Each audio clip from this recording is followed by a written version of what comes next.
Vamos começar agora a palestra sobre mulheres, imprensa e arquivo na América Latina, aqui na pós-graduação da UFRJ, no programa de Comunicação e Cultura.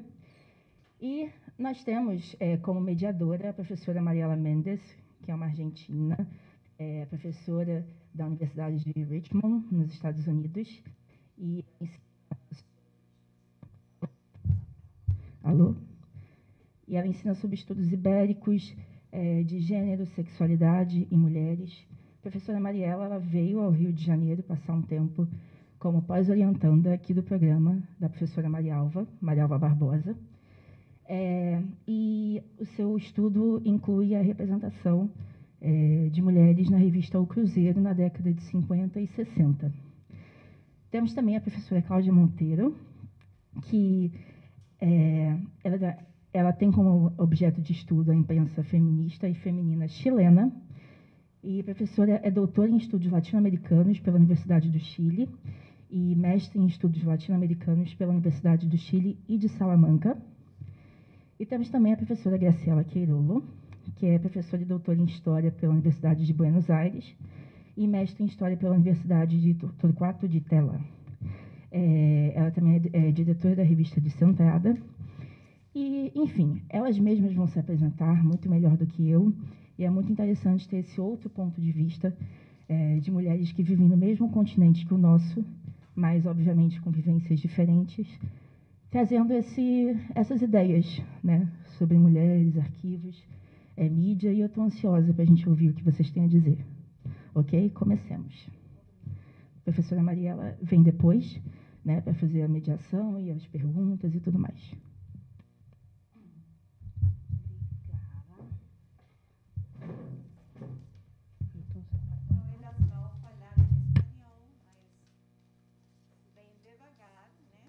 Sí. Y a cosa parece poder, eu posso também interpretar, traducir. Sí, aló, sí. Bueno, muchas gracias, muchas gracias. ¿No van a poner la cosita? Digo. Sí. Perdón. Porque ayuda a comprender. Sí.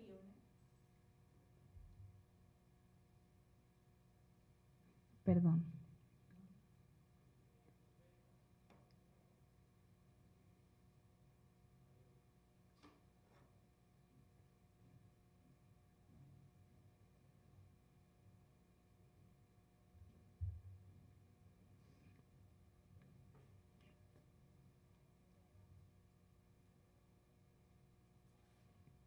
Perfecto. Bueno, ahora voy a partir de nuevo. ¿Quieres que yo lo vaya pasando? Bueno, por favor.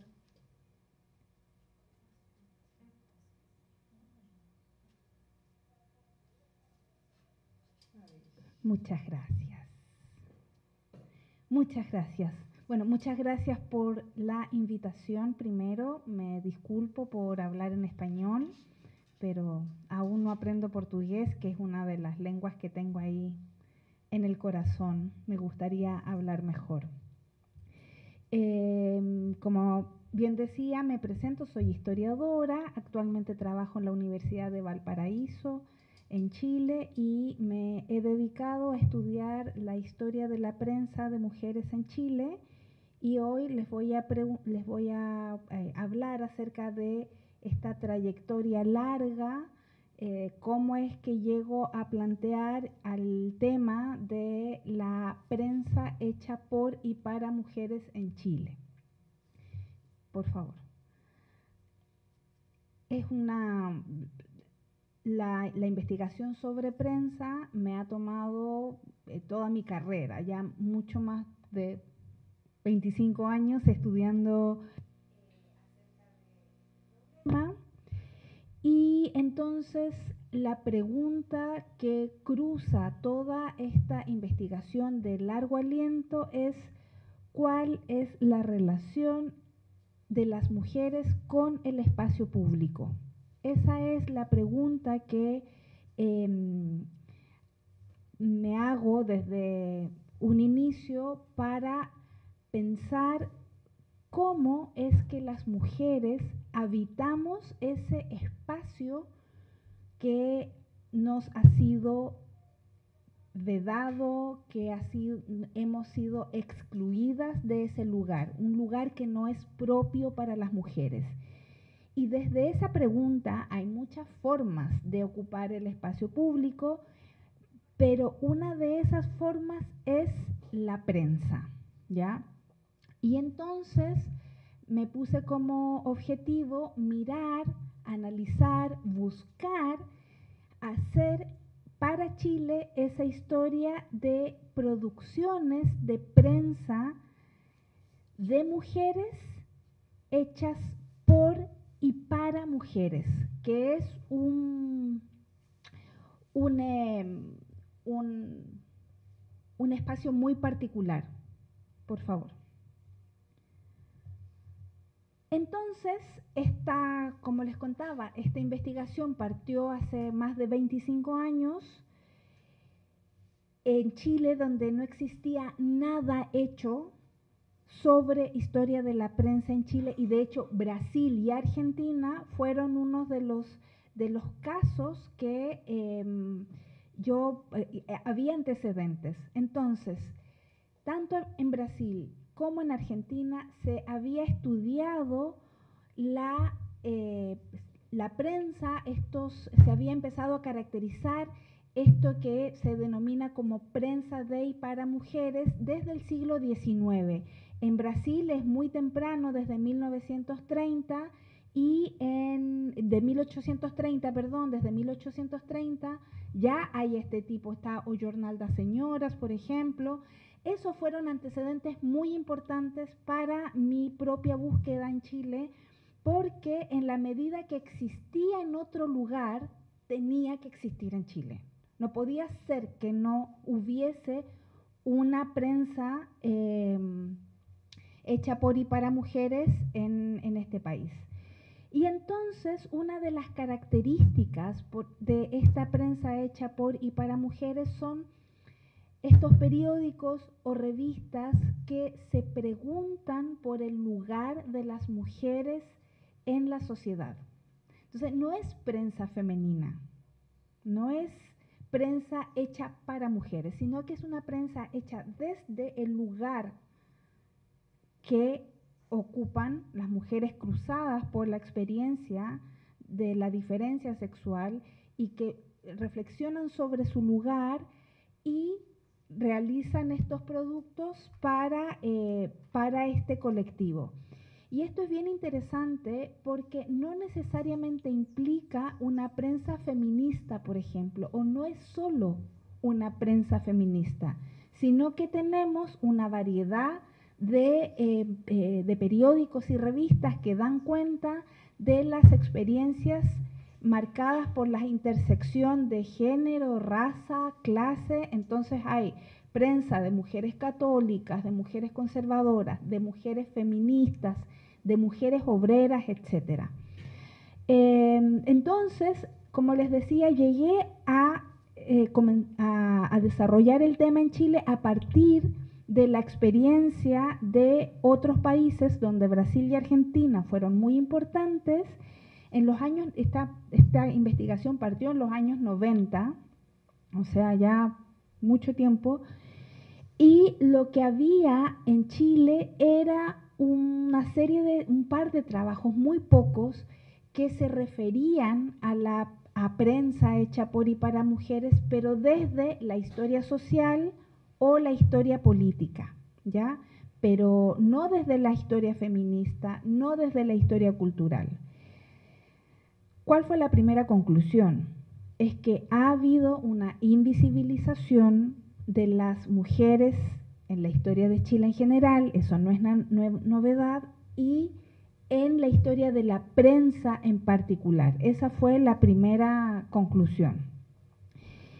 Y luego de todos estos años de hacer archivo, lo que he logrado identificar hasta el momento es que para el periodo entre 1850 y 1950, en 100 años, en Chile hay por lo menos 62 publicaciones que dan cuenta de este desde y para mujeres. Y esto, claro, tal vez en Brasil no es impresionante y en Argentina tampoco, pero Chile, que es un país tan pequeño y con una historia de la imprenta muy nueva, mientras en Brasil la primera imprenta es muy antigua, no me acuerdo, 1600, 1700. En Chile la primera imprenta es de 1812. Entonces, con una historia muy, muy reciente de la imprenta, un país muy pequeño y pobre además, es muy impresionante que ya, por ejemplo, en la última mitad del siglo XIX tengamos 16 periódicos que cumplen con esta consigna de y para mujeres, y de ahí para adelante, ¿no? La que viene. El punto de comenzar uno de los problemas que encuentro al momento de comenzar esta pesquisa es el problema del archivo. ¿Y por qué? Pensando el archivo como este dispositivo de poder, ¿ya? Donde es un dispositivo creado por el poder gubernamental, estatal, que define qué guardar para poder crear identidades que ese propio poder quiere reproducir para seguir ejerciendo como quisieran. Esto significa que invisibiliza a una serie de sujetos indeseables por distintas condiciones. Y en el caso de las mujeres, por su experiencia y por su marca de género sexual, las mujeres quedan invisibilizadas, borradas del archivo. Por lo tanto, el trabajo para poder encontrar estas producciones hechas por y para mujeres fue un trabajo que implicó una especie de arqueología. Ir muchas veces al archivo para poder dar cuenta de la existencia y la visibilización de estas producciones. ¿Y por qué es importante el archivo y cuestionar al archivo? Porque en tanto este dispositivo que plantea una identidad, que es el propio poder que quiere crear esta identidad, cuando los sujetos vamos a buscarnos, queremos encontrarnos en ese archivo. Y entonces todas estas marcas, borrar, querer eliminar o ocultar la experiencia de sujetos y sujetas otros, otras, se hace importante cuestionarlo, ¿no? Y entonces este trabajo tiene mucho de cuestionar ese propio archivo. Entonces, gracias. ¿Cómo es que surge, cómo es que se hace este trabajo y por qué son tantos años en el archivo una y otra vez y es un trabajo que no se termina?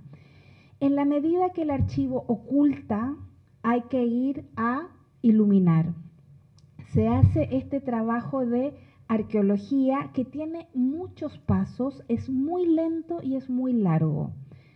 El primer paso para poder encontrar estos vestigios de las producciones hechas por y para mujeres fue la revisión bibliográfica.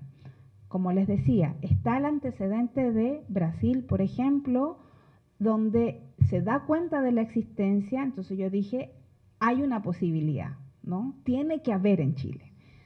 Voy a los trabajos iniciales desde la historia de las mujeres en Chile, donde a partir del trabajo de la historia social, por ejemplo, se da cuenta de la existencia de una prensa de obreras, por ejemplo. Entonces dije, bueno, existe, vamos. Ahí el trabajo de Asunción Labrín, yo no sé qué tan conocida es ella acá, que es una historiadora norteamericana que ha realizado trabajos de historia de las mujeres en América Latina fue fundamental. Entonces, una vez que se pesquisan algunas o se encuentran algunos antecedentes, va al archivo. En este caso, el trabajo inicial se hizo sobre todo en el Archivo Nacional, ¿ya? En la Biblioteca Nacional. Tratar de encontrar esos antecedentes en la biblioteca. Y esa experiencia es muy compleja. ¿Por qué? Porque el archivo, dijimos, tiene unos sesgos, tiene unas marcas de género. Y entonces, la forma en que se registran y se guardan los documentos, en este caso la prensa, oculta lo que no se quiere mostrar, oculta la experiencia de las mujeres, oculta la agencia de las mujeres. Entonces, hay que hacer un trabajo muy detallado, muy fino para encontrar en los distintos dispositivos que tiene el propio archivo, porque hay una historia del propio archivo que en cada actualización, en cada modernización, oculta. De la ficha a un catálogo, del catálogo al catálogo en línea, del catálogo en línea con un sistema a otro moderno. En cada uno de esos pasos se va perdiendo registros, y entonces comienzan en la medida que uno va y cuestiona, comienzan a aparecer como fantasmas estos documentos.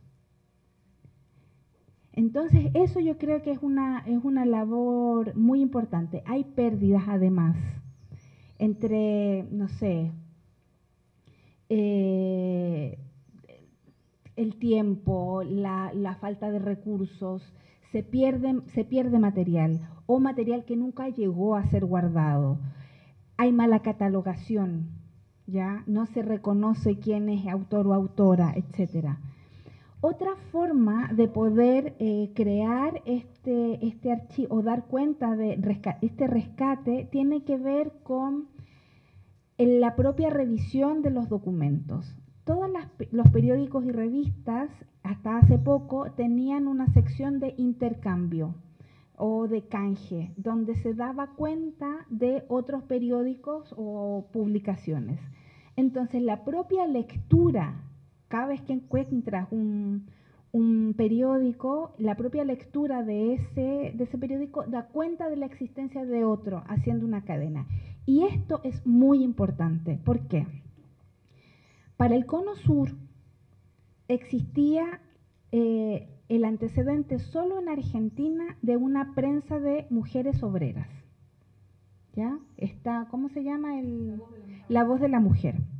Que es, y a través de La Voz de la Mujer se podía definir y caracterizar una prensa obrera. En Chile se creía que el primer periódico de mujeres obreras fue en 1905, ¿ya? Con Carmela Geria. Es más, ella misma creía que era el primer periódico de mujeres obreras. Gracias a la lectura minuciosa de lo que se logró rescatar, pudimos encontrar en una revista de una mujer liberal la mención a un periódico hecho por mujeres costureras, obreras, en 1897. Es decir, pudimos afirmar que en Chile hubo una prensa de mujeres obreras en el fin del siglo XIX. Es más, esa mención habla de que es el número 5, por lo tanto hubo 4 antes. O sea, hay una periodicidad. Por supuesto que es un periódico no encontrado, perdido, pero solo la mención da cuenta de la complejidad que implica esta palabra de la mujer en el espacio público. Por otra parte, otra dificultad es cómo en este contexto de fin del siglo XIX, principios del XX y las normas de género que marcan el espacio público y prohíben el acceso al espacio público para las mujeres, quienes osaron hablar y expresarse, tuvieron que usar una serie de estrategias para salvar estas normas de género. Ya sabemos todas aquí la estrategia del seudónimo, del anonimato o de omitir quién dirigía o editaba ese periódico. Entonces allí también es una dificultad que el género sexual, ¿no? Cómo se dan estas diferencias de sexo-género. Y entonces lo que hay acá es un ejercicio consciente de traspasar estas normas de género, ¿ya? Normas de género que implicaban este espacio público como un lugar inapropiado para las mujeres, donde ellas usaron el propio formato del periódico para saltarse la norma. ¿A qué me refiero? Cuando estamos frente a una obra publicada, a un libro, tiene un autor o autora reconocido. El propio formato flexible de la prensa, que sea, ¿cómo se llama? Desechable, hace que las mujeres puedan manejar, administrar ese formato para expresar su opinión. Exactamente, descartable.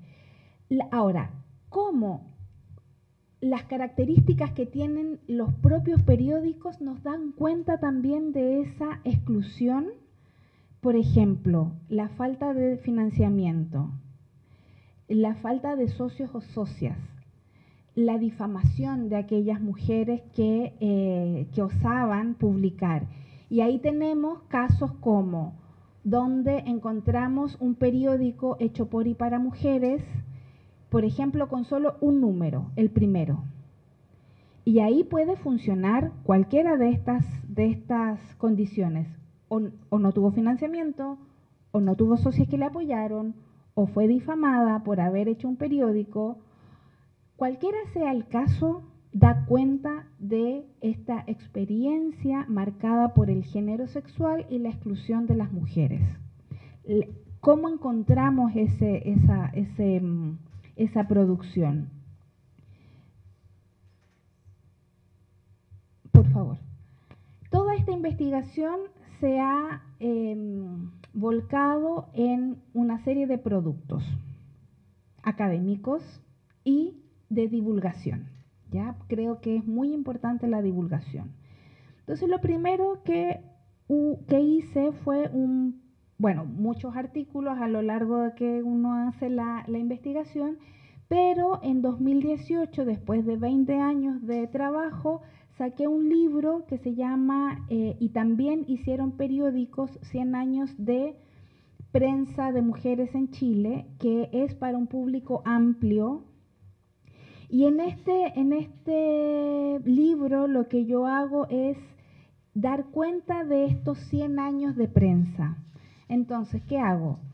Una definición de esta prensa de y para mujeres, pensando que es un espacio de unos sujetos que tienen una conciencia del lugar que ocupan a partir de su sexo, de su raza, de su clase, de su ideología, etc.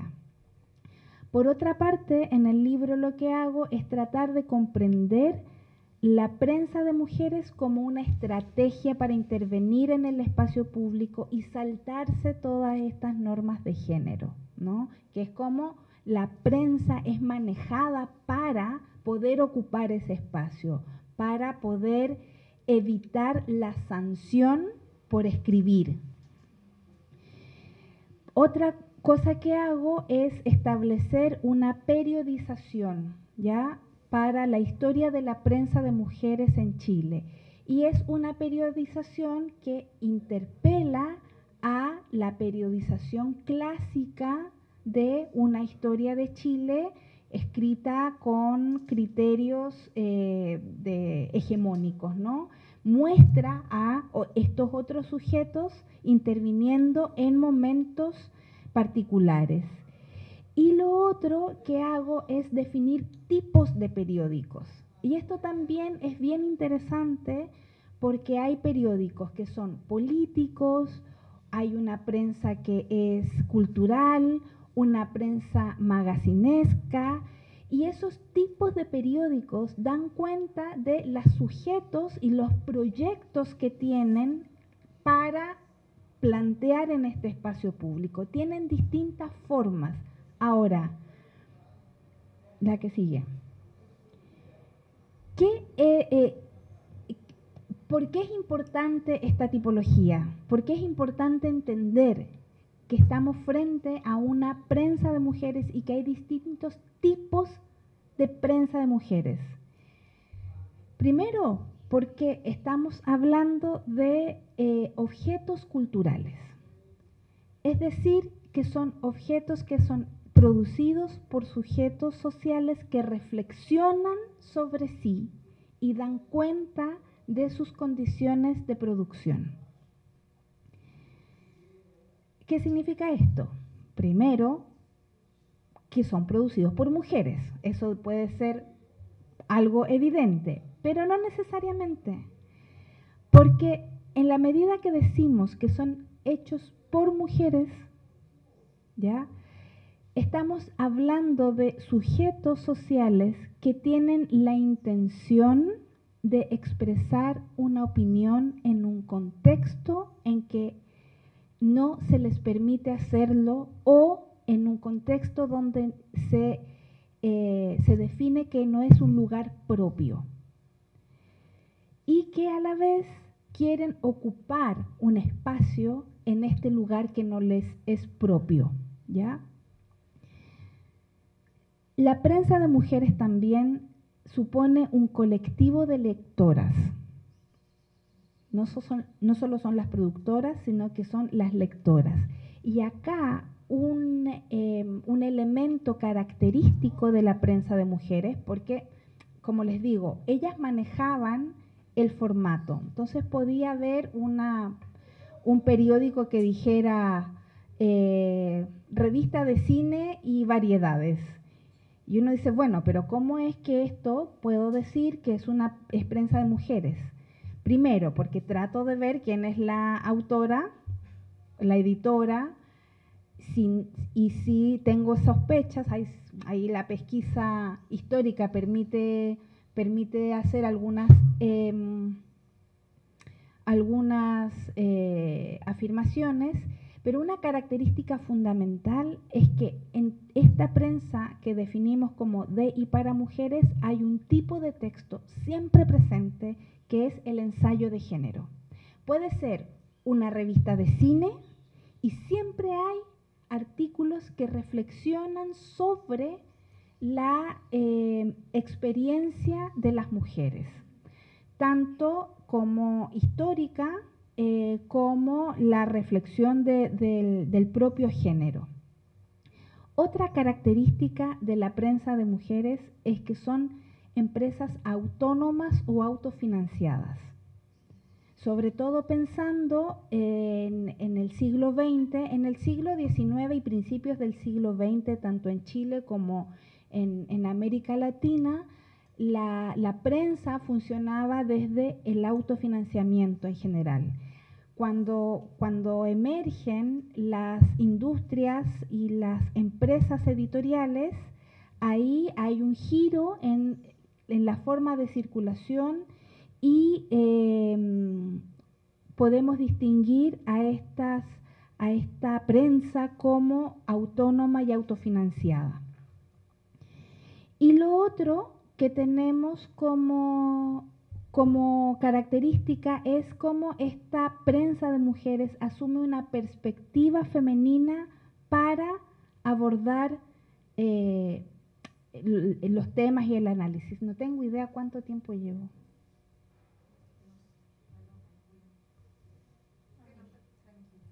Tengo un montón.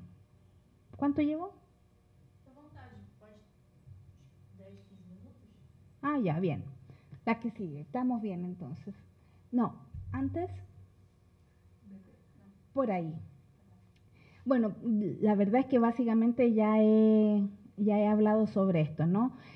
Entonces, la tesis, ¿cuál es el planteamiento de esta investigación de largo aliento? Es cómo estas mujeres, a través de la prensa, hicieron un ejercicio consciente para ocupar el espacio público.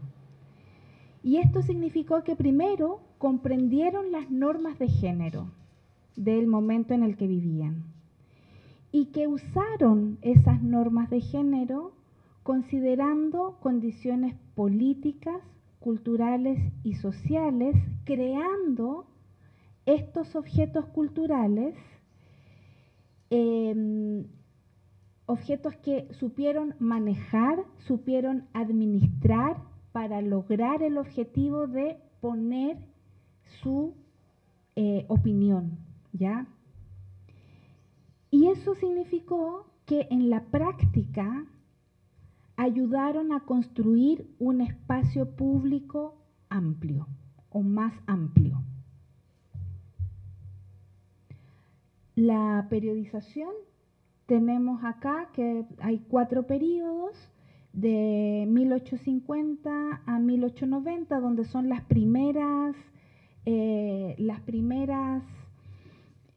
expresiones, y este es un periodo bien importante que sería bueno si podemos discutirlo aquí con Brasil, cómo es, porque las investigaciones posteriores que ahora estamos con unas colegas estudiando a las maestras, a las profesoras, y hemos logrado ver que la década de 1870 es bien fundamental para América Latina y para Chile. Y entonces habría que mirar qué hay en esa década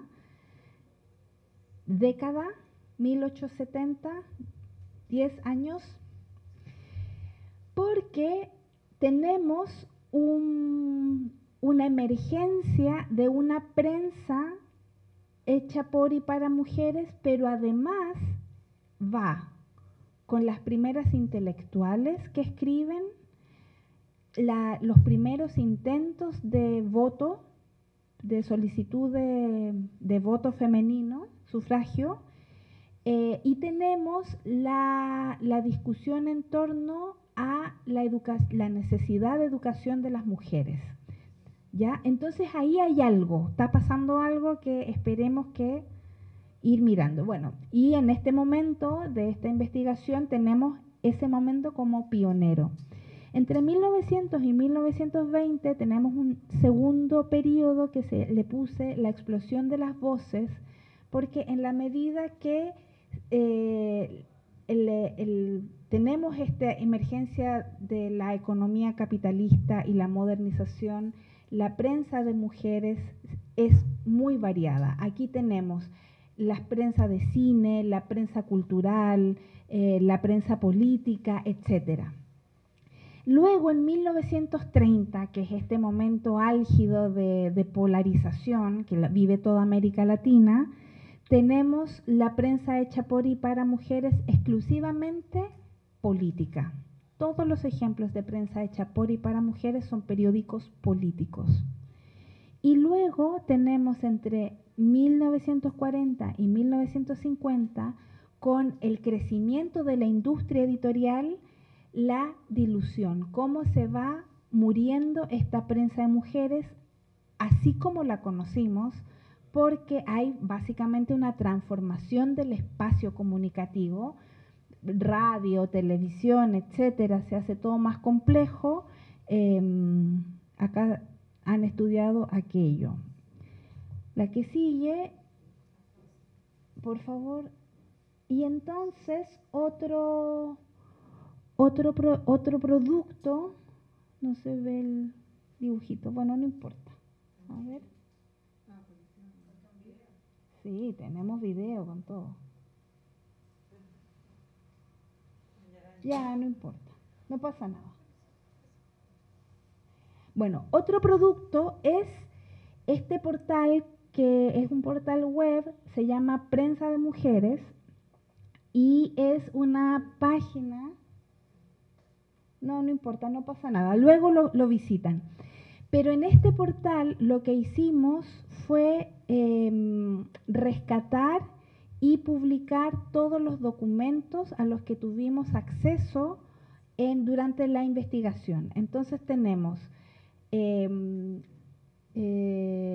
biografías de las editoras y las directoras, reseñas de los periódicos, y tenemos los índices de los periódicos a los que tuvimos acceso. Actualmente es una novedad que voy a decir públicamente por primera vez. Acabamos de fundar una fundación con 2 colegas para hacer divulgación de esto. Así es que espero visitarles en otro momento con algún proyecto de divulgación de estos temas. Muchas gracias.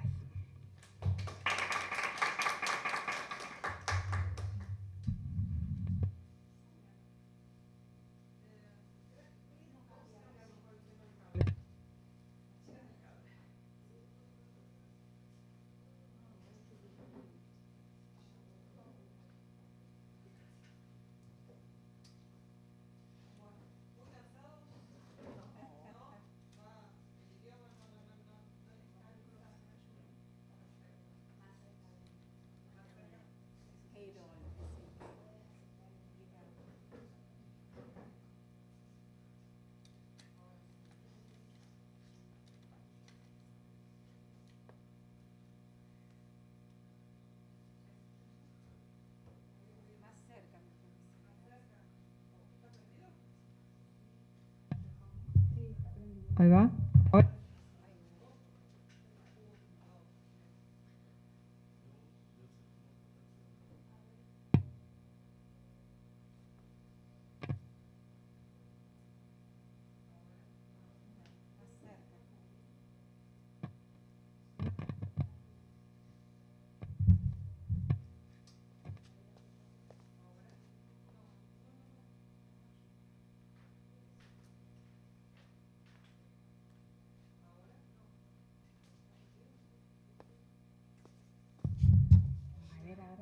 Ahora, ¡epa! Ajá, muy bien.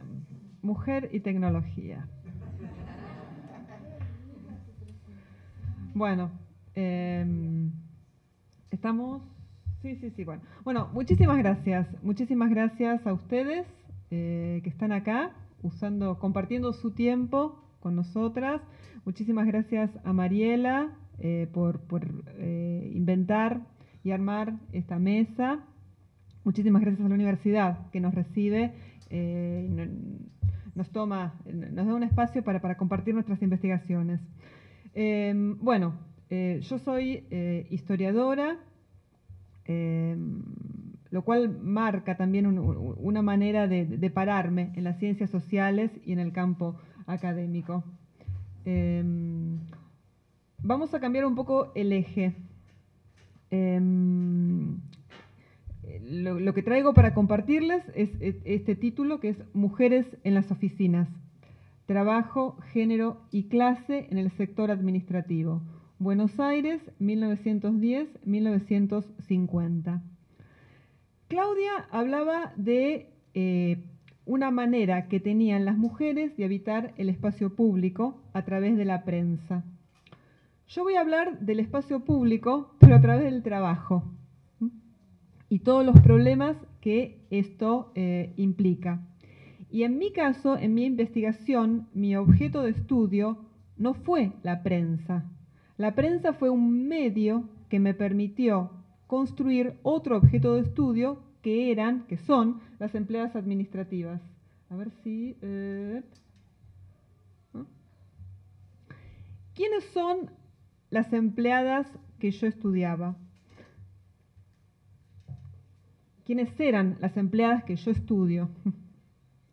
Son, ¿se ve? Sí, acá las tenemos. Son estas dactilógrafas, empleadas de escritorio. Mujeres que están alfabetizadas, saben leer y escribir y ostentan saberes comerciales, saben escribir a máquina. Usan los 10 dedos de la mano para escribir a una gran velocidad. Su espacio de trabajo son las oficinas, los escritorios, que como ustedes ven en esta foto, sí, combinan, o sea, reúnen a mujeres y varones en distintas tareas que tienen que ver con producir burocracia, generar documentos escritos. Hay todo un arte de generar documentos escritos vinculados a la modernización capitalista, a este capitalismo que para seguir produciendo y ser exitoso precisa de estas burocracias, estas máquinas que crean documentos, ¿no? Y hay todo un ejército de personas que trabajan en la producción de estos documentos. O sea, es un saber específico que nos muestra a estas mujeres en un espacio público bien hostil como es el mundo del trabajo. Ahora, ¿cómo trabaja una historiadora? Nunca está de más preguntar, o sea, hacer una meta reflexión de cómo trabajamos, cómo hacemos lo que hacemos para darle sentido, ¿no? Entonces es un poco básico y obvio, perdón por eso, pero para mí es interesante la reflexión. Yo parto de una premisa, yo creo que la historia es una ciencia social y como ciencia social tiene un método, o sea, lo que decimos está construido, es un sentido demostrado y construido metódicamente. Este método, que es el camino que les contó Claudia, ¿no? Yo lo pongo así en este esquema, tiene que ver con identificar un problema. El problema de Claudia era cómo las mujeres habitaban el espacio público a través de la prensa escrita. Bueno, mi problema va a ser cómo se desempeñan, qué características tiene el trabajo de las mujeres en los empleos administrativos. Para armar este problema, yo empecé con un estado del arte y un estado de la cuestión, que es toda esta bibliografía que había al respecto sobre el trabajo de las mujeres en Buenos Aires, en Argentina, en América Latina, en Europa. Empecé a buscar en el archivo, y el archivo, algo que yo usé profundamente, fue la prensa escrita, diarios y revistas. Usé otro tipo de prensas también y otro tipo de documentos. Pero esto fue lo que me permitió a mí elaborar datos y corroborar la hipótesis, ¿no? Pero vamos paso a paso. ¿Qué dice? El problema, ¿no? Mi problema, que también es una investigación de largo aliento, que prácticamente son varias décadas, que empezó en el siglo pasado, en el milenio pasado, la historiadora. Bueno, como les decía, mi problema era el trabajo femenino asalariado, ¿no? La presencia de las mujeres en el mercado, en relaciones asalariadas, es decir, eran trabajos que hacían fuera de sus hogares y recibían un salario al respecto. Estas mujeres que trabajaban, esta identidad trabajadora. Y lo que rápidamente descubrí es que entre fines del siglo XIX y principios del siglo XX, las mujeres realizaban una diversidad de ocupaciones asalariadas, en un contexto de tremenda hostilidad, porque el mundo del trabajo, el mercado, no era amigable con ellas, no era un espacio pensado para ellas, al contrario. Todas aquellas que estaban en el mercado, bajo ningún aspecto estaban desvinculadas de esto que ya en la época se llamaba dobles tareas, que yo está acá lo pongo con, ¿cómo se llama esto? Con comillas, exactamente. Dobles tareas, porque quien estuviera en el mercado, ¿no? Quien estuviera trabajando, no quería decir que dejara de desentenderse del mundo doméstico, y de lo que hoy se llama cuidado. Entonces, esta es una experiencia que va a marcar a todas estas mujeres que están en el mercado. Entonces, cuando hablamos de diversidad de ocupaciones, esta es la tapa de una revista, vuelvo a la prensa, una revista que publican las socialistas en la década de 1930, que se llama Vida Femenina. Es una revista que Claudia tranquilamente puede catalogar de y para mujeres, con todas estas características que Claudia nos presentó. Y esta etapa de Vida Femenina, que para mí es muy sintomática, 1935. Las mujeres trabajan, pero no votan. Y si ustedes hacen el recorrido de ver las ocupaciones, las tenemos presentes en las fábricas, a ver si, en las fábricas, en los laboratorios. La impronta de Marie Curie ya ha llegado a estos espacios. En el magisterio, ¿no? Las mujeres enseñaban. Bueno, el magisterio es un campo en expansión que le ha dado muchísimas posibilidades a las mujeres, no solo económicas, sino intelectuales también. Las tenemos también en las oficinas, detrás de la máquina de escribir, que es la que está al lado de la fábrica. Y hay una aviadora también, porque bueno, en estos 30 ya había en Argentina una Carola Lorenzani que se había destacado haciendo acrobacias aéreas. Pero vemos cómo la prensa femenina, la prensa, bueno, esta revista que va a ser feminista, esta Vida Femenina, precisamente señala que la diversidad de ocupaciones que realizan las mujeres habilita el razonamiento de que son seres capaces, que son dignas de derechos políticos. Bueno, entonces estos eran como todas cositas que yo iba encontrando para armar mi objeto de estudio. Pero también nos encontramos que había un montón de mujeres que realizaban tareas asalariadas, o tareas para buscar dinero dentro de sus hogares, como el caso que tenemos aquí de esta costurera que está trabajando en su casa, ¿no? El trabajo a domicilio, las que trabajaban para terceros. Iba alguien que les llevaba ropa para que ellas cosieran y por eso recibían una retribución monetaria. Esto de nuevo es una foto de una revista, Mundo Argentino, que es prensa comercial, no es ni de ni para mujeres, pero hay un montón de presencia, de representaciones de lo femenino en esas páginas. Una es esta foto, por ejemplo, que también nos ilustra, nos muestra cómo el trabajo para el mercado se mezclaba, se superponía con lo que es el trabajo del cuidado, porque tenemos a una señora que puede ser la madre con la hija, podemos suponer, o podemos suponer que es la hermana con la hermanita, un montón de vínculos familiares podemos imaginar, e incluso vínculos que no son familiares. Pero bueno, lo interesante es que la niña forma parte de las tareas de costura, ¿no? En este espacio doméstico se superpone lo que es precisamente el cuidado con lo productivo, lo reproductivo con lo productivo. Bueno, de esto había muchos espacios de trabajo como estos y había una gran cantidad de mano de obra concentrada en estos espacios, ¿no? Sin embargo, era una de las posibilidades que tenían las mujeres para tener algún ingreso. Y cuando pensamos en trabajo, esto es la revista Vosotras, una revista femenina, que es para mujeres, pero no de mujeres, ¿no? Me apropié de tu clasificación. Es una revista, es muy interesante. Yo tomo esta publicidad, que es de un producto de limpieza, que es una cera para el piso, y lo que nos muestra es, cómo el trabajo doméstico va siempre asociado a tiempos y cuerpos de mujeres.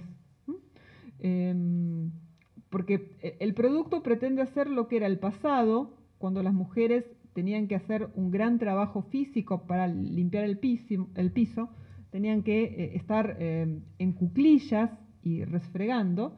Y después nos muestra un mundo más moderno, donde están con elementos mecánicos o eléctricos, como es la aspiradora. esta tecnificación del hogar, esta modernización, no significó que el trabajo doméstico fuera ajeno a las mujeres, siguió ocupando tiempos de mujeres y cuerpos de mujeres, ¿no? Pero lo que me interesaba es como, o sea, 3 soportes de prensa, 3 revistas muy distintas, nos traen pistas, nos traen huellas para reflexionar y construir esto que yo llamo lo que es el trabajo de las mujeres. Entonces, mi estado de la cuestión, a ver, mi estado del arte, cuando yo quería estudiar a las administrativas, me encontré que había un montón de referencias a lo que era el trabajo de las obreras. Las obreras estaban muy estudiadas. En todas las historiografías, uno se encuentra que las primeras reflexiones sobre el trabajo de las mujeres empieza por las obreras, por una cuestión muy simple, creo yo, o sea, que es algo que obsesiona al Estado, obsesiona a los intelectuales, el daño que genera la fábrica en las mujeres. Y los problemas que ese trabajo fabril trae para la reproducción de la población, ¿no? Estas mujeres que están en las fábricas las agotan y no pueden tener hijos. Entonces, esto es un problema, ¿no? Por eso están muy estudiadas. Pero también la historiografía suele pensar que el trabajo es el trabajo industrial y que el protagonista es el obrero, el trabajador manual. Entonces hay que pelearse con esa historiografía para construir un objeto distinto. La historia de las mujeres, que se proponía precisamente recuperar el protagonismo femenino, uno de los primeros ejercicios que hizo fue destacar dónde trabajaban las mujeres. Y uno de los espacios que encontró fueron las oficinas. Ahora, las que se propusieron estudiar a la obrera dejaron a las mujeres de los escritorios afuera, porque las pensaban de clase media. Entonces acá el género se cruza con la clase, en mi investigación, ¿no? Había, una gran cantidad de estudios sobre las obreras, bueno, menciones, o sea, se sabía que las mujeres estaban en las oficinas, pero nadie se había propuesto estudiarlas y ver qué características tenía este trabajo, qué pasaba con estas mujeres. Bueno, allá fui yo. Bueno, ¿dónde las encontré? A ver, de nuevo, cómo el archivo me permitió construir los datos. Una cosa una herramienta que para mí fue clave, fueron los avisos clasificados de la prensa comercial. Ahí estaban, yo feliz porque las había encontrado. Claro, un problema, o sea, una alegría, una decepción vino después, ¿no? Otros problemas a solucionar. Pero bueno, me encontré, por ejemplo, el diario La Prensa. Es uno de los principales matutinos de la Argentina, donde hay páginas y páginas donde las mujeres son pedidas y se ofrecen. Por ejemplo, tenemos, bueno, secretaria competente y 5 señoras o señoritas bien relacionadas para propagandistas. Necesita una importante organización gestora. O se necesita señorita para dactilógrafa, secretaria. Señoritas, basta cultura, deseen buenos ingresos. O sea, las huellas aparecían en los clasificados. Bueno, este se ve menos todavía, dije ahora con esta distancia, pero uno es de los años 30, este es de los años 40. También la columna de clasificados solicitando esta mano de obra femenina y con ciertas calificaciones. Bueno, leí mucha, revisé muchísima prensa, pude armar, este tipo de materiales me permitió armar series, reconstruir salarios y sobre todo reconstruir los perfiles laborales. ¿Qué hacían estas mujeres? ¿No? ¿Cuáles eran los saberes que tenían que tener? Y al mismo tiempo, en los avisos clasificados me encontré lo que es la publicidad de las escuelas o las agencias que las capacitaban, donde estas mujeres estudiaban los saberes requeridos. Y ahí apareció lo que fueron las academias Pitman, ¿no? Esta es una publicidad de una revista también femenina para mujeres, femenina y no feminista, donde hice también toda una serie de publicidades. O sea, en la prensa aparecen publicidades que también me permitieron recaudar y reconstruir información sobre las empleadas. Y acá se mezclaba, o sea, la palabra escrita y la imagen icónica, no, la imagen visual, o sea, el registro, el dibujo, no solamente la palabra escrita. Bueno, yo acá dice dactilógrafas Pitman. Pitman es ¿cómo se dice? El instituto, ahí está, donde estas personas podían estudiar. Campeonas de velocidad, 80 palabras por minuto. Un saber que hoy ya no tenemos. Lo que nos queda es el teclado de las computadoras, que sigue siendo QWERTY. Esto es herencia de las máquinas de escribir. Y el otro saber requerido era la estenografía o taquigrafía, que es la escritura con signos. Claro, los más jóvenes no saben de qué es esto, pero si ustedes ven... ¿Ah, sí? Es la escritura con signos, que es lo que se ve en la parte de arriba, ¿no? Que permite escribir a gran velocidad. Hoy en día tiene un uso parlamentario, se usan los recintos parlamentarios y se usan máquinas, no es manual. Pero esto, tanto la escritura a máquina como la escritura taquigráfica, eran los saberes que requerían las mujeres para ingresar en las oficinas y hacer su carrera, su desarrollo profesional. Y les podía ir muy bien. ¿Qué prometía Academias Pitman? ¿No? Esto yo también lo pude construir a partir del análisis de las publicidades gráficas. Pitman prometía el éxito a mujeres y a varones. Los dos, en esta foto, los dos partían del mismo punto, ¿no? El éxito los esperaba. ¿Qué era el éxito para ellos y qué era el éxito para ellas? Y acá viene lo interesante. Para los varones, la carrera era ser director, máxima autoridad de la empresa. De empleado a jefe, a director, a ejecutivo. Una persona que iba a tener a su cargo otros empleados, una secretaria, iba a organizar a la cabeza de la empresa. En cambio, para las mujeres, la carrera que estas academias prometía era diferente. Era ser taquígrafa, ser secretaria, una jefa de sección, o sea, una oficina más pequeña, dirigiendo personas, o bien ser dactilógrafa. O sea, estas carreras para las mujeres no llegaban a los máximos puestos de dirección. Terminaban antes, en puestos intermedios. O sea, era una institución promoviendo un desarrollo profesional diferente para unos y para otros.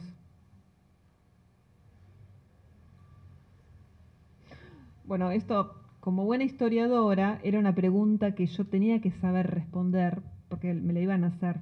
Mostrar cómo habían crecido. La pregunta, ¿cuántas eran las empleadas? ¿Eran muchas? ¿Eran pocas? Bueno, toda una discusión. Yo les puedo pongo así, es una certeza la que tengo y acá están los números. CBA es Ciudad de Buenos Aires. Sí, siempre es Buenos Aires. Gracias, Mariela. En 1914 y 1947 son los años de los censos de población y esto está construido en base a censos de población. En 1914, de 100 mujeres que trabajaban, 35 eran obreras, 4 eran empleadas en el sector privado y 2 en el sector público. Y 41 estaban en el servicio doméstico. Eran personal de servicio doméstico. En 1947, de 100 mujeres que trabajaban, 40 eran obreras, 11 eran empleadas del sector privado, 9 eran empleadas del sector público y 25 eran empleadas domésticas. Entonces, lo que sostenía contundentemente con un número y una fuente, un documento que no es cuestionado por la comunidad historiográfica, como son los censos de población, era cómo habían crecido las empleadas tanto en el sector privado como en el sector público. ¿Eran pocas? Sí, eran pocas, pero el crecimiento era enorme. Entonces, nadie a mí me puede refutar, me puede decir que las mujeres no estaban en el mercado y que no estaban en las oficinas. Las mujeres estaban, y están, los números me lo dicen. Bueno, ¿cuál es mi hipótesis, no? Si seguimos con este círculo de la metodología. Yo postulé lo que es la paradoja de la empleada, inspirada en la historiadora norteamericana Joan Scott, ¿no? Que ya habla de las paradojas de las mujeres. ¿Cómo se explica esta paradoja de la empleada y cómo la desarrollé? Bueno, acá. La paradoja va entre dos círculos, o sea, todo al mismo tiempo. Uno lo puede desagregar en dos grandes cosas. Por un lado, son ocupaciones que ostentan beneficios respecto de otras ocupaciones donde están las mujeres. Estos beneficios se expresan en los niveles salariales, que son comparativamente mejores que los que tienen las obreras, que los que tienen las mujeres que trabajan en el servicio doméstico, que los que tienen las que trabajan en el trabajo a domicilio. Y tienen la posibilidad de hacer una carrera laboral, empezar como dactilógrafas y llegar a ser secretarias. Es una posibilidad que tienen. Estos beneficios les dan una distinción respecto de otras ocupaciones. Distinción en el sentido de Bourdieu, de Pierre Bourdieu, ¿no? Esta idea de están separadas, son distintas de otras trabajadoras. Y estos beneficios se construyen en base a la profesionalización. Son mujeres alfabetizadas, saben leer y escribir, en un mundo donde eso no es frecuente, y manejan una gran tecnología.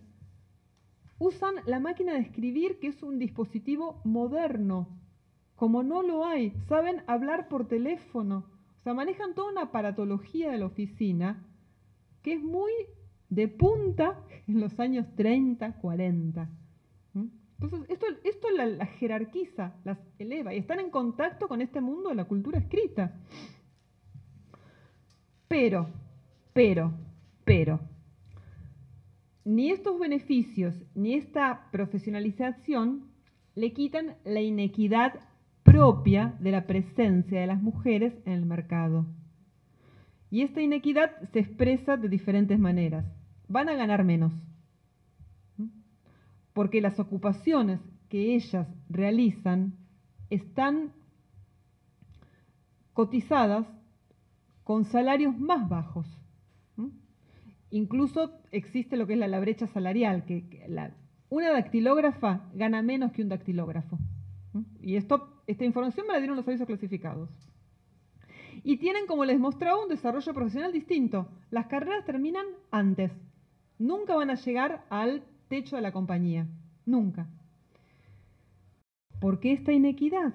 ¿Por qué? ¿Porque el mercado es malo? ¿Porque el capitalismo es malo? No. ¿Por qué? Se piensa, las instituciones construyen la identidad femenina en torno a la figura maternal.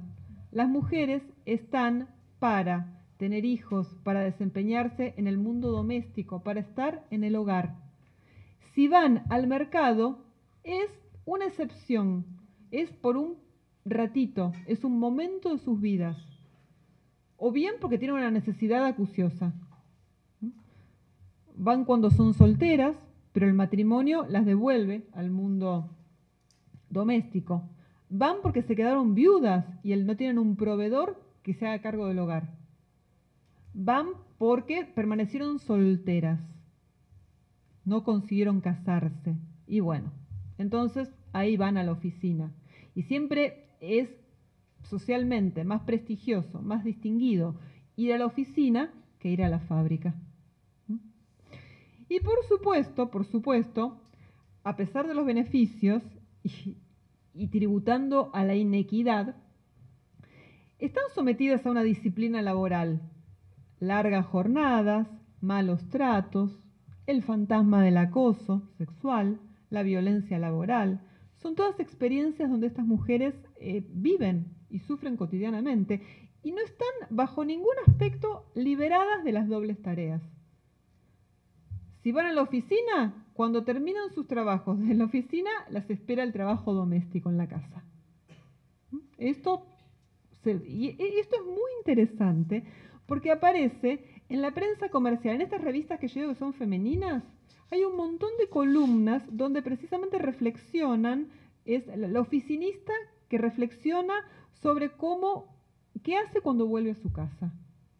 O, por ejemplo, hay encuestas.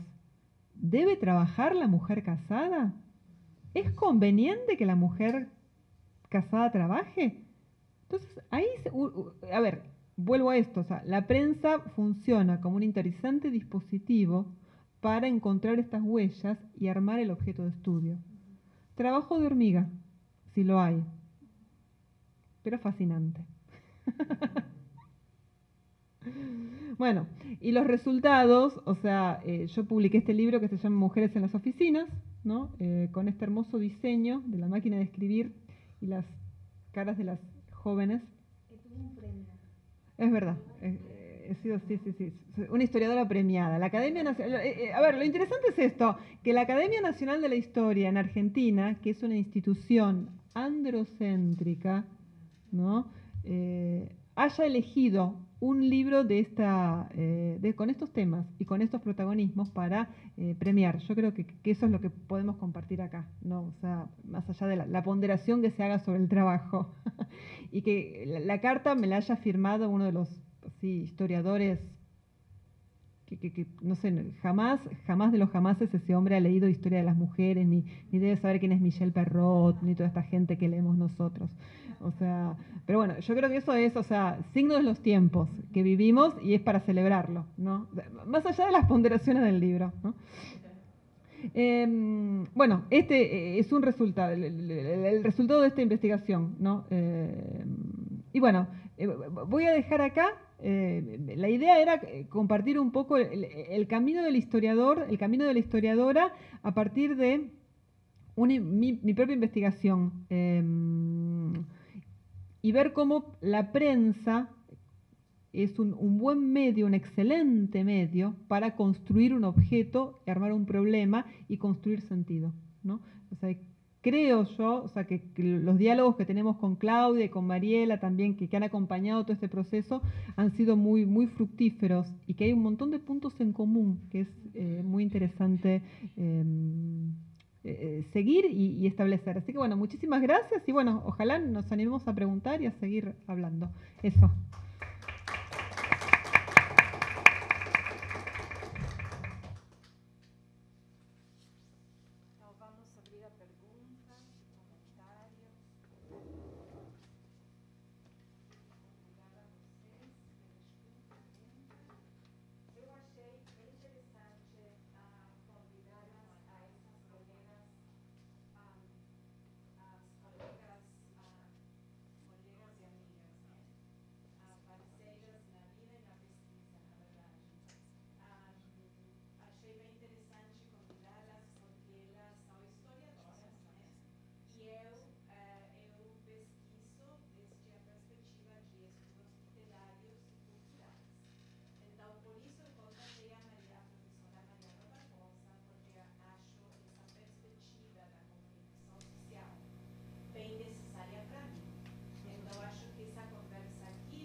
se ele tem que ir ali ou se tem outro microfone.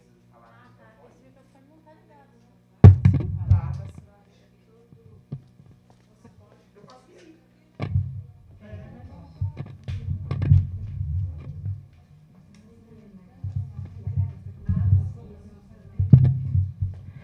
Boa tarde, eu acho já, né, pelo horário. Parabéns pelas palestras.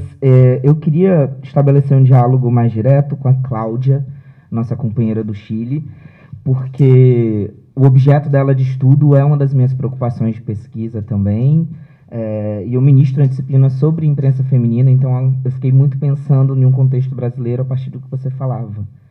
Estou falando calmo? Está conseguindo entender? Acho que você pode ficar só um pouquinho mais longe. Isso. Você está conseguindo entender? Sim. Sim? Certo. Cláudia, eu primeiro quero te fazer uma pergunta de uma coisa que tem me convocado recentemente para pensar essa imprensa feminina brasileira. No Brasil, os processos iniciais da imprensa feminina têm a ver com o trânsito de intelectuais e militantes vindos de outros países. O primeiro momento, lá com o jornal Espelho, né, Diamantino, foi um editor francês que deu um impulsionamento para a criação desse periódico.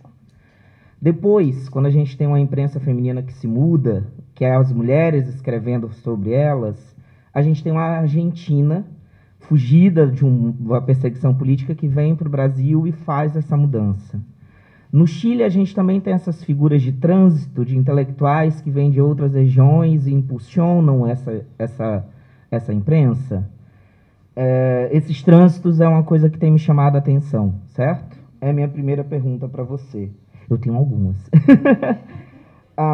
Depois, eu fiquei pensando muito na sua classificação de imprensa feminina, de uma imprensa feita por mulheres e para mulheres, né? E no Brasil, a gente tem historicamente uma imprensa feminina que muitas vezes não foi feita por mulheres, mas para mulheres, né? Tem até alguns autores que falam de uma voz travestida, né? De homens que escreviam através de uma locução feminina, mas eram homens. Então, como você lida com isso no Chile, né? Como isso talvez tensiona essa sua classificação de uma imprensa feita por mulheres e para mulheres. Uma outra coisa que eu fiquei pensando muito a partir daquele seu esquema de fases, né? É num processo de, eu vou chamar de modernização dessa imprensa feminina, quando ela entra nessa editoração, né? No que você chamou de uma fase de autonomia econômica, né? E você disse que essa fase começa entre os anos 40 e 50, lá. Aqui a gente começa justamente a partir dos 50. Vocês lá começaram uma década antes. E aqui a gente vem com a importação de modelos europeus e norte-americanos que transformam isso, né? A gente tem a Capricho aqui com as fotonovelas italianas. E daí eu queria saber como foi esse processo lá, né? Você mesmo falou aqui que teve uma transformação radical nesse fazer. Eu queria escutar como é que foi essa transformação lá, como se deu, quais formatos marcaram isso. E eu acho que só. Foi bastante, né? Só isso.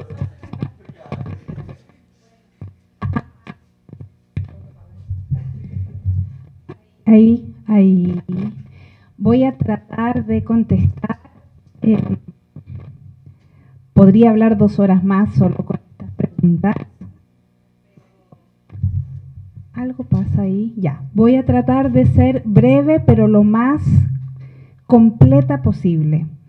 La primera pregunta sobre esta influencia de otros y otras intelectuales en la prensa, no solo de mujeres, sino que en general.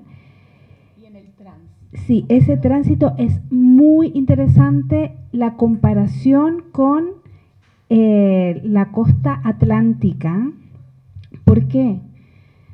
Porque Chile es un país muy aislado, histórica, ya no con todo el desarrollo del transporte, pero hasta los años 1980, mira lo que te estoy diciendo, Chile fue un país muy, muy aislado y la relación, el intercambio con otros países, tanto de la propia América Latina como con Europa, fue muy limitado. Entonces, ese intercambio con otros intelectuales fue, por ejemplo, para el siglo XIX, con Argentina, a partir de los exilios de personajes argentinos, la dictadura de Rosas, etcétera, que viajaban a Chile en algunos momentos, muy poco con Perú, porque hay una relación tuvimos un conflicto bélico muy, muy importante. Con Brasil, casi nada. Y con Europa, la relación era sobre todo de las oligarquías que viajaban a Europa y pasaban una temporada para formarse como los intelectuales y las intelectuales que fueran. Entonces, la presencia de otros y otras intelectuales en Chile fue muy excepcional, muy, muy escasa. Sin embargo, lo que sí hay es una circulación de ideas. Hay una circulación de ideas a partir de libros, por ejemplo, y estos viajes. Y de hecho, a propósito de 1870, esta década que hay que mirar, en Chile está Martina Barros, que es la primera que traduce a John Stuart Mill, que es la primera traducción al español antes que Jimeno de Flaquer, que fue la española que lo hizo para España. Y eso, por ejemplo, da cuenta de una circulación de ideas, pero no necesariamente de cuerpos. Creo que eso es interesante. Y tiene que ver con esta característica de Chile. Y eso, yo creo que esta característica de isla que tiene Chile tiene cierta relación con las otras dos preguntas que me has hecho. ¿Por qué? Porque a propósito de la clasificación y de esta prensa de y para mujeres, ¿cómo es que hay una diferencia entre una prensa hecha para mujeres pero desde varones?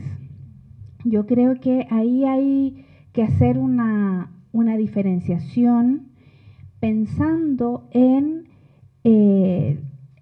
para mí, creo que pensando en la marca de género para ocupar el espacio público. ¿Por qué? En un primer momento, y de hecho el primer periódico que podemos clasificar como prensa de y para mujeres en Chile, no se tiene claro que fueron mujeres. De verdad, hay personas que sostienen que fueron varones que lo escribieron. La verdad es que no importa. De verdad.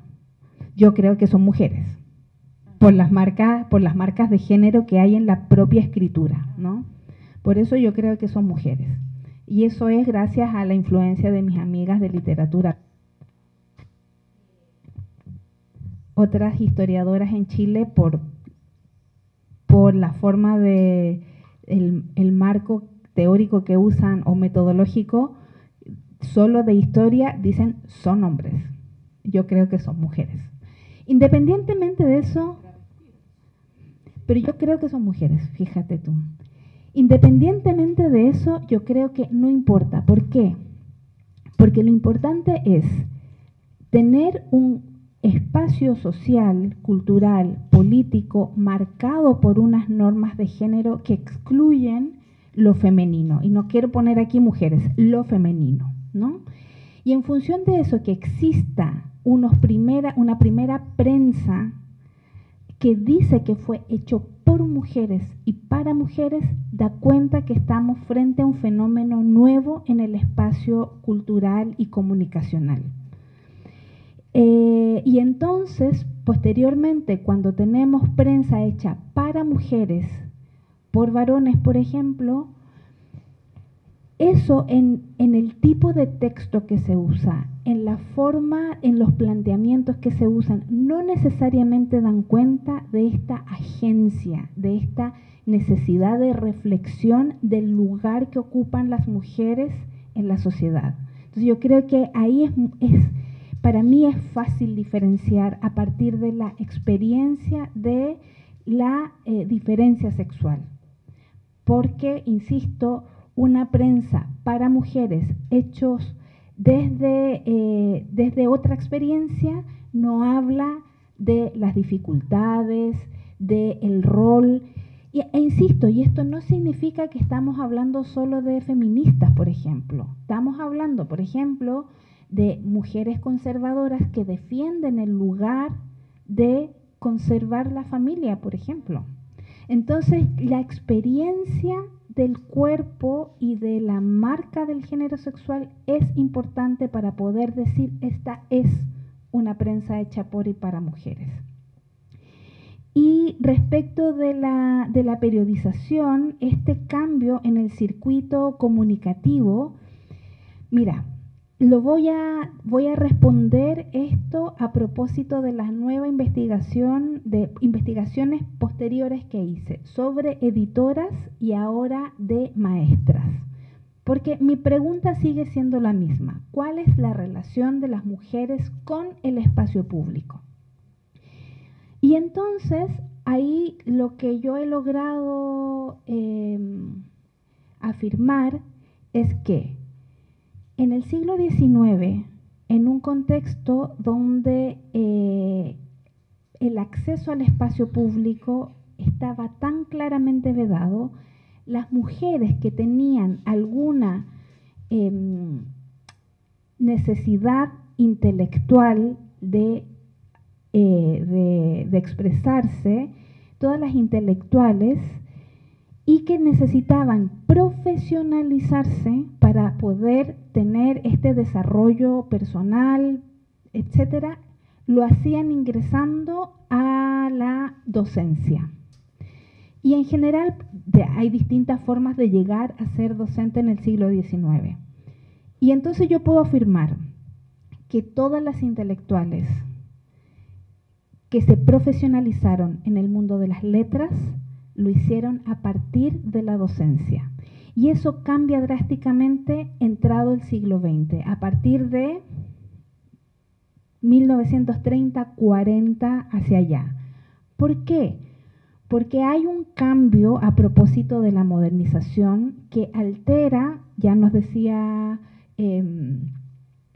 Graciela, a propósito del mundo laboral, hay un cambio en todos los aspectos de la sociedad. Hay un cambio en el mundo del trabajo, hay un cambio en el mundo de la cultura, hay un cambio en el espacio político, y eso implica que en las comunicaciones hay una industrialización de la empresa comunicativa.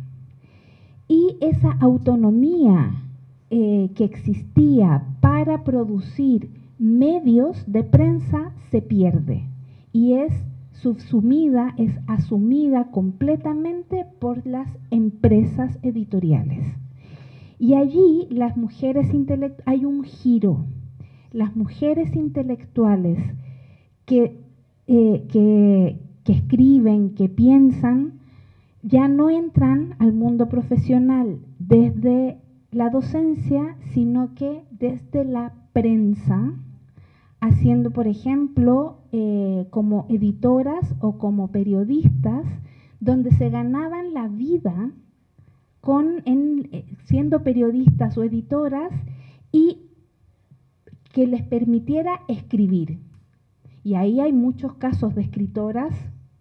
Bueno, tenemos aquí uno claro, ¿no? Por ejemplo, podríamos hacer el paralelo con Clarice, que trabajando en periódicos o revistas les permite vivir para escribir. Y ese es un giro muy, muy, muy importante. Y por eso es que cambia la prensa, porque si tú piensas la prensa hecha por y para mujeres, es una prensa que en el fondo siempre es política y siempre es un manifiesto. Entonces, en la medida que la empresa editorial se hace empresa, las formas de, voy a ponerlo así, activismo como prensa cambian. Entonces yo todavía no he entrado a ese espacio, ¿no? Creo que requiere mucho esfuerzo entrar a la segunda mitad del siglo XX, pero está la radio. Entonces ya sé que hay programas hechos por feministas. En la actualidad podríamos decir, bueno, todo el internet, todo en algún momento todos los blogs fueron formas de esta nuevas formas de esta prensa hecha por y para mujeres. El activismo Claro. cibernético hoy, Sí. ¿no?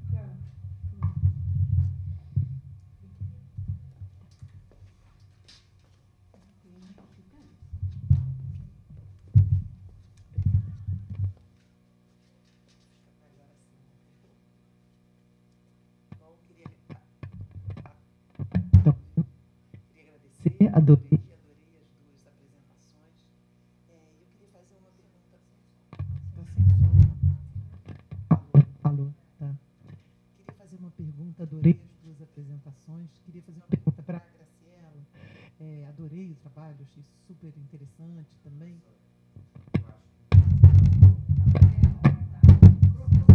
Alô, agora eu tenho que segurar esse botão. Eu queria ouvir um pouco sobre as leitoras, né? Essa ideia das leitoras, né? Você fala dessa imprensa produzida, né, por mulheres, que é super interessante, mas fiquei imaginando quem são essas leitoras, como elas são. Eu sei que não é o foco, mas fiquei curiosa de saber mais sobre isso, até porque também já trabalhei com isso, produção e recepção.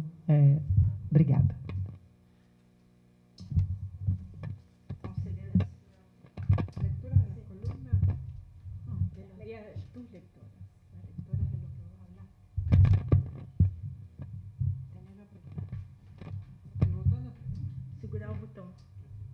¿Así? No termino de entender la pregunta. ¿Las lectoras de los diarios? Vos hablaste de las lectoras.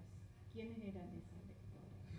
De esas revistas de las que vos hablaste. La recepción. Eran mujeres, fundamentalmente eran mujeres. Sí, imagino, pero hay informaciones, ¿sabes? Un poco Y de yo, clase, de perfil. bueno, a ver, las revistas, es interesante esto también, porque estas revistas están dirigidas a segmentos de público específico, lectoras populares, lectoras de clase media, bueno, lectoras así profesionales. Yo no tengo mucha noción de quiénes eran las lectoras. Lo que sí sé es que las revistas tienen tiradas que son 300.000 ejemplares, o sea, y semanales. O sea, en Buenos Aires, que es una ciudad muy grande, que circulan en toda Argentina e incluso en América Latina también. Entonces, si estas empresas editoriales se pueden mantener, es que el consumo es muy elevado. Para ti, vosotras, se publican semanalmente. Una sale los miércoles, otra sale los viernes. Y los ejemplares son, sí, 300.000 ejemplares durante mucho tiempo. O sea, las empresas editoriales son emporios comerciales. Entonces, yo no lo estudié tanto desde el lado de la recepción, lo estudié desde el lado de la enunciación, o sea, la institución que construye el sentido y, bueno, educa o genera representaciones hacia el público. Esto es muy notable, y también las ideas que construyen son estas ideas también de domesticidad o de adversidad o de excepcionalidad de lo que el trabajo es una manera de educar y de domesticar, digamos, de alguna manera, de tratar de disciplinar a la población femenina. Pero siempre es una tensión, porque también, o sea, las mujeres no tienen que trabajar, pero trabajan. Y van al diario leyendo estas cosas, van al trabajo leyendo estas cosas.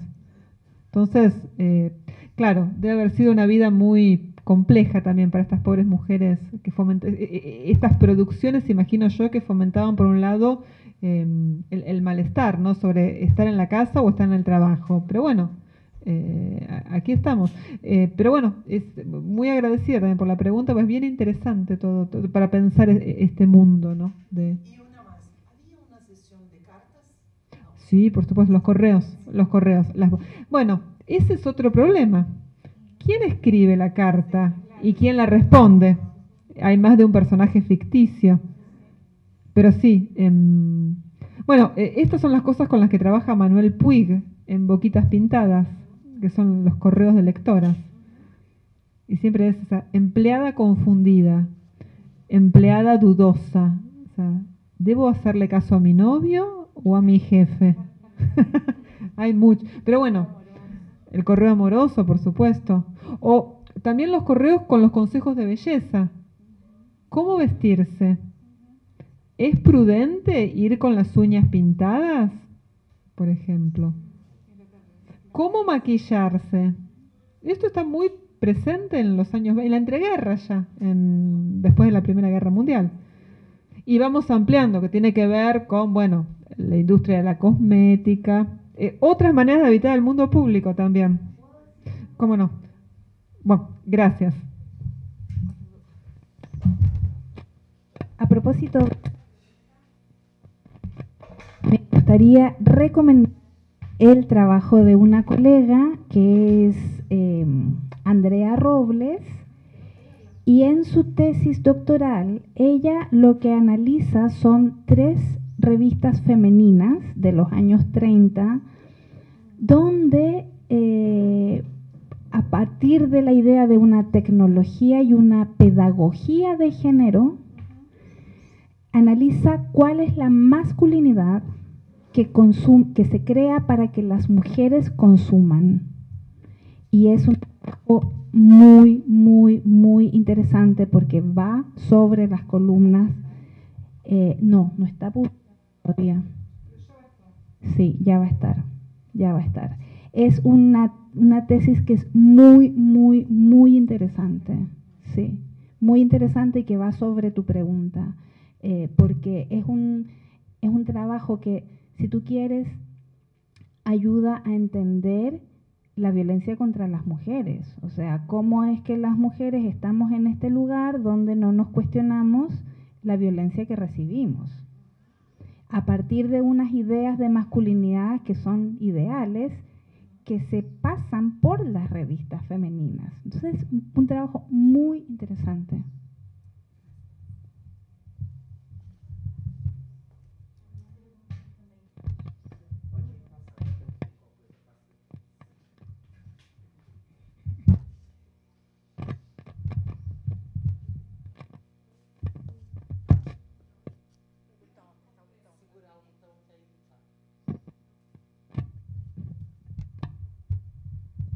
Assim, tá. Oi, meu nome é Gabriele, eu sou aluna.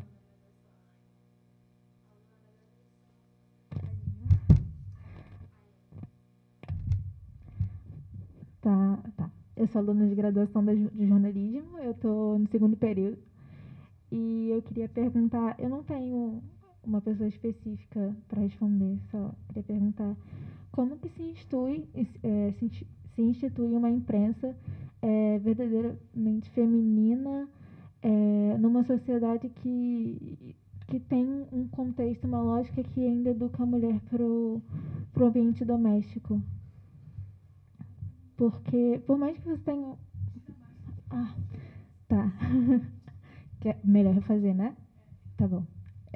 Eu queria saber como se institui uma imprensa feminina, tipo, com interesses verdadeiramente femininos, numa sociedade que tem uma lógica que ainda educa as mulheres para o ambiente doméstico. Porque, por mais que, por exemplo, uma revista ultimamente, acho que foi semana passada, lançou um editorial de decoração.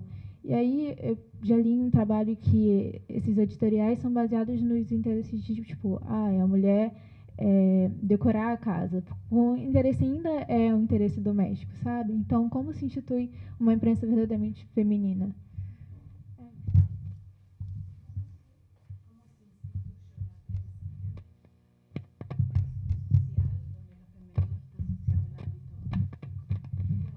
Sí, yo también voy a ensayar una respuesta.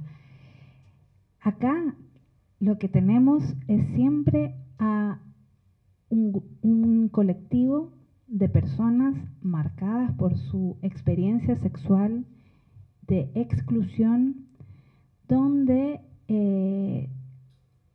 existe un momento de, Sara Ahmed dice, la queja, donde hay un momento de conciencia de que esa experiencia es injusta, es excluyente.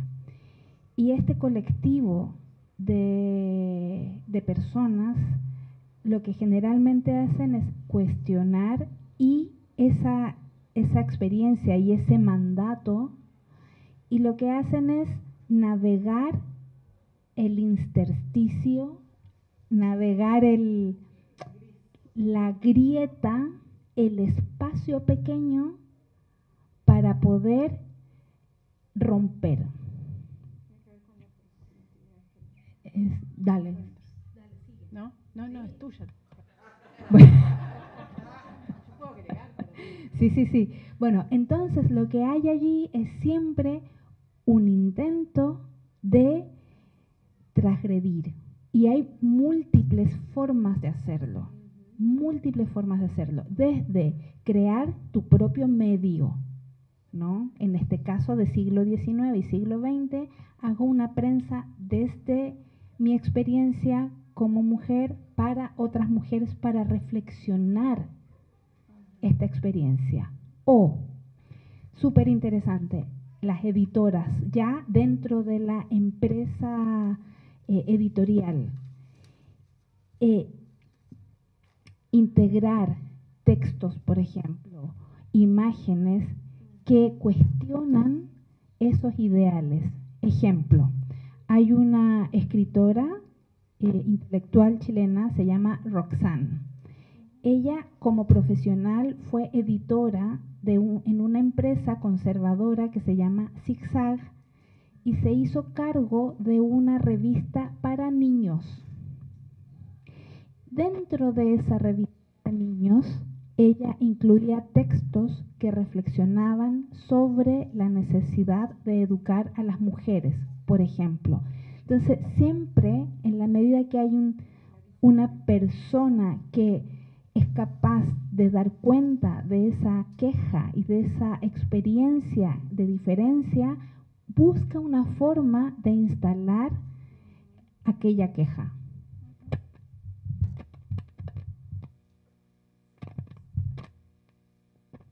Sim. Mesmo no caso da Clarice Lispector, por exemplo, que é o foco da minha pesquisa, por exemplo, na coluna feminina, na página feminina, que ela redigiu para o Correio da Manhã, o Diário da Noite, tem, por exemplo, um trecho assim que é a irmã de Shakespeare, que é do livro Um Teto Todo Seu, da Virginia Woolf.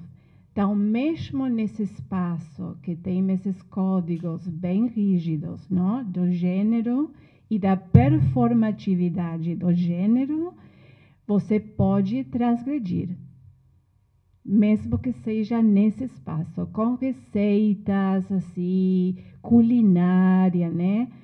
Segredos de beleza, mesmo aí você pode transgredir.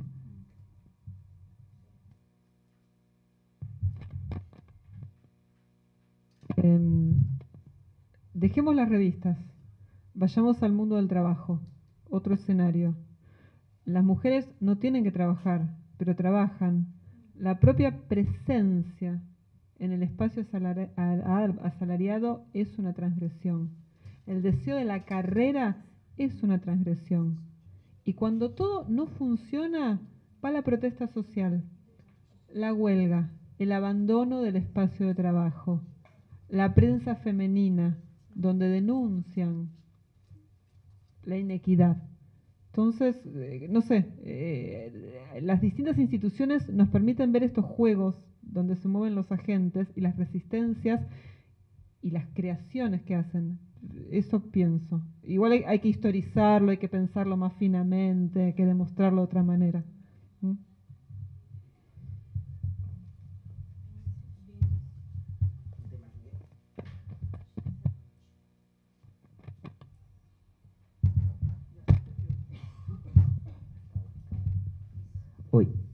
comigo vai sim apertar. Queria fazer uma pergunta para a Graciela. Sua pesquisa, seu objeto se distancia do que eu faço, mas eu acho que sua preocupação historiográfica nos aproxima. Então, minha pergunta vai muito mais nessa reflexão historiográfica sobre o seu trabalho, certo? Uma historiografia inglesa, atualmente, tem se preocupado muito com o lugar da imaginação em uma construção histórica. E eu fiquei pensando, a partir da sua pesquisa, o papel que a imaginação histórica, a imaginação mnemônica, desempenha na sua escrita. Porque me parece que sua imaginação é muito ativa no preencher das lacunas desses documentos que você acha, desses rastros que você acha dessas mulheres trabalhadoras. Então, eu queria saber o lugar da imaginação na sua escrita historiográfica sobre as mulheres historiadoras.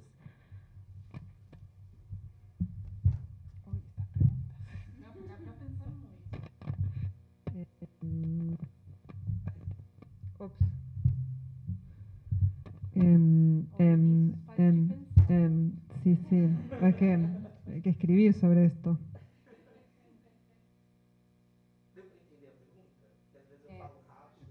El lugar de la imaginación en la reconstrucción. Bueno, la imaginación es un elogio. No, es la creatividad. A ver, a mí un texto que me gusta mucho es un clásico, que es el de Michel Perrot, Mi historia de las mujeres, donde ella parte de una constatación que las mujeres han estado excluidas de la historia. Y lo que es más triste, cuando están presentes, están habladas por voces masculinas. El trabajo de la historiadora, precisamente, es apelar a su creatividad para sacar esas voces que no están.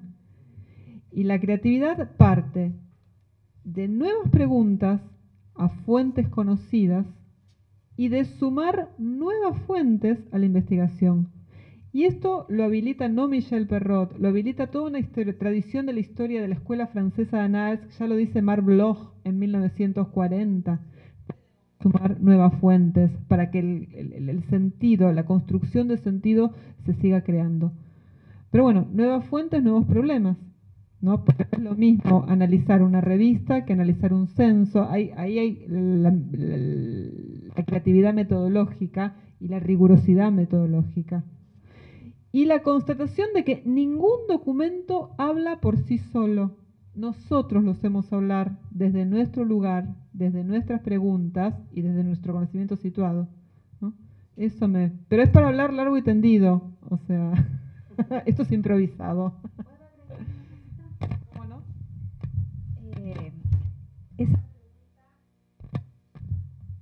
A mí creo que me ronda siempre y es una pregunta que como historiadora evitas responder, porque pone en un lugar muy complejo.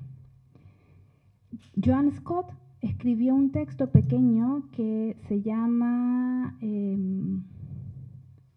lo olvidé, puedo buscarlo después, pero ella parte diciendo, los historiadores, y habla así, historiadores, tienen una paradoja, que es que tratan de evitar lo subjetivo cuando el trabajo de la lectura histórica es subjetiva. Y entonces a mí me pasa eso, que como dice Graciela, creo que lo importante es la pregunta. En la medida que la pregunta habla del ahora y vas al pasado a buscar esa respuesta, y cómo lees aquellas huellas tienen que ver con lo que somos ahora y no necesariamente con una idea de decir lo que fue. ¿Qué es lo que fue? Ya fue. Entonces creo que es un lugar, la pregunta que tú haces es muy incómodo para algún historiador o historiadora más clásica. Pero cuando estás en el lugar de la duda constante y estás contaminada con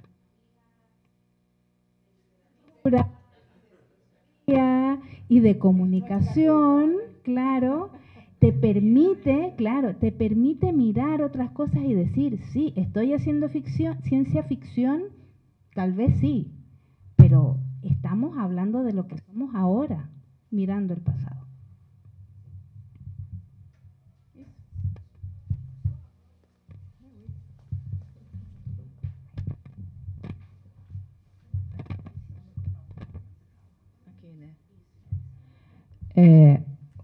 Uma curiosidade que eu tenho, vocês saberiam dizer, a partir de quando vocês, como historiadoras, Mariela também acho que pode se incluir na parte da questão literária, quando é que a universidade, digamos, passou a ter essa linha de pesquisa, não sei se eu posso usar esse termo, essa expressão, dedicada aos estudos, né, no caso, vinculados a esses temas que vocês estão trazendo aqui. Então, vou dar um exemplo assim, no mercado editorial brasileiro, a literatura feita por mulheres passou a ter um espaço significativo a partir dos anos 80. Então, nós íamos às livrarias e comprar livros escritos por mulheres, porque até então isso era raríssimo, né? Então, por quê? Porque havia também um mercado que consumia esse tipo de literatura. Consequentemente, as nossas universidades brasileiras passaram também a ter nos seus departamentos, né, essas linhas de pesquisa. Eu, por exemplo, sou fruto dessa mudança, né? Eu fiz o meu mestrado nos anos 90. Né? Então, assim, isso é muito claro. Então, eu queria saber, no caso de vocês, né, Argentina e Chile, Mariela também pode falar um pouco sobre isso, quando é que isso, em que década que isso começou a acontecer?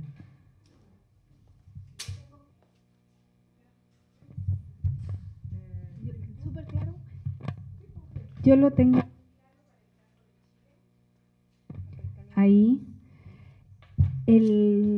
Uno de los trabajos inaugurales dentro de la historiografía es en el año 1986 con un primer libro que se llama que queremos votar en las próximas elecciones. A partir de ahí, y con el retorno de muchas investigadoras desde el exilio, terminada la dictadura, hay un grupo de mujeres feministas en historia que comienzan a trabajar en las universidades en los años 90. Y de hecho, yo creo que soy tercera generación. Hay unas mujeres que en este momento están sobre los 70 años, que son esas mujeres que llegaron e instalaron los temas. Hay una generación intermedia, que es donde está Alicia, la compañera que nos presentó, que fue mi profesora, y yo ya soy una tercera generación. Ya empecé a ser vieja en el grupo. No, yo soy la...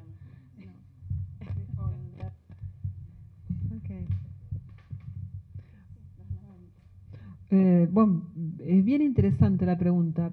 En la historiografía argentina, en 1991, se hace la primera jornada de historia de las mujeres. Sí, es una jornada de historia de las mujeres, bien digo, que se hace en la ciudad, bueno, en Luján, en una ciudad, ¿no? Y a partir de ese momento es como que cobra impulso los estudios de género en la historiografía, con dos grandes figuras. Dora Barrancos, imagino que está traducida aquí en Brasil, y la otra figura es Mirta Lobato, que ha sido mi directora de tesis. Y hay un trabajo que es fundacional también, que de una joven historiadora, que es el trabajo de Marcela Nari, que un libro publicado, una investigación hecha en la década del 90 y publicado en 2004, que eso rotura el campo, marca el campo. Y a continuación está mi generación, bueno, que nos hemos formado también con esta agenda que han marcado estas mujeres y que la academia ha ido desarrollando y expandiéndose creció muchísimo la academia desde esos 90 hasta el 2015. En el 2015, cuando fue el Ni Una Menos, cuando los feminismos, cuando el mundo público, ¿no? se impregnó con las demandas feministas, ese mundo público se unió con la academia. Y hoy en día es un boom, la historia de las mujeres es un boom. Nos invitan, o sea, de lugares, la Academia Nacional de la Historia me da el premio. Pero tiene que ver con esta repercusión pública que ha golpeado a las instituciones y ha legitimado estos temas. Dejamos de ser la anécdota de color. La nota de color. Bueno, al comienzo había burla y descalificación. Y banalidad. Qué temas divertidos. Qué lindos temas estudia usted, me dijo un historiador. Gracias, señor. Qué lindo todo lo que usted hace. Gracias, gracias. Hoy nadie me diría, como me dijeron cuando presenté mi primer proyecto de investigación, la devolución era que yo citaba a 4 gordas feministas que no sabían nada. Esa fue la devolución. Hoy nadie me va a decir eso. Pues no, políticamente es incorrecto. Eso tiene que ver, yo creo, con el crecimiento de los feminismos y las alianzas que ha hecho con la academia. Hay otros problemas ahora, no todo es idílico, pero hay una legitimidad de este campo de estudios que es para celebrar. María, no sé si lo dijiste todo. No, yo no voy a decir nada.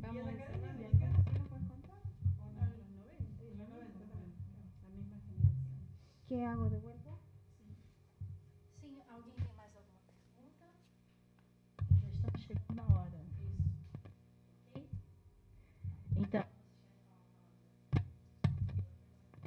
querem dizer uma palavra final, enfim, se despedir, as formas de contato? Fiquem à vontade para a gente encerrar.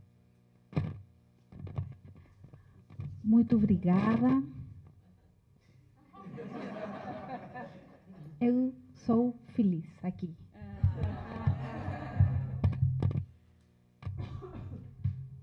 Não, só isso, então, muito obrigada pela atenção, pela escuta atenta.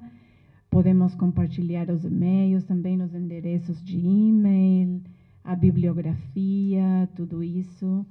Ficamos em contato, então. Muito obrigada. Muchísimas gracias por la atención y la escucha atenta. Eso. El tiempo vale más que el dinero en estas oportunidades y se agradece. Porque vocês estão saindo de férias, não? Então, estamos muito obrigadas.